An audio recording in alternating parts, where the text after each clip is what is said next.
Right, so I work for the Initiative for Nature Conservation Cymru, a small charity based in the Amman Valley. And one of the main focuses of the charity is a Marsh Fritillary reintroduction project, or population reinforcement. So the Marsh Fritillary is one of the fastest declining butterflies in Europe.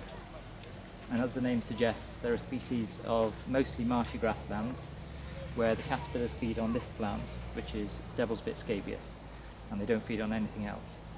So the main reasons they're declining is drainage of marshy grasslands and development on that habitat as well. So we collected caterpillars from Rhondda and Taff 3 years ago now, and brought them back to these rearing pens at the Botanic garden, where we placed the caterpillars on plenty of scabious to keep them fed. So then throughout that year they developed into butterflies and bred and lay eggs, and then in the autumn of that year, which is 2021, we started the first run of releases.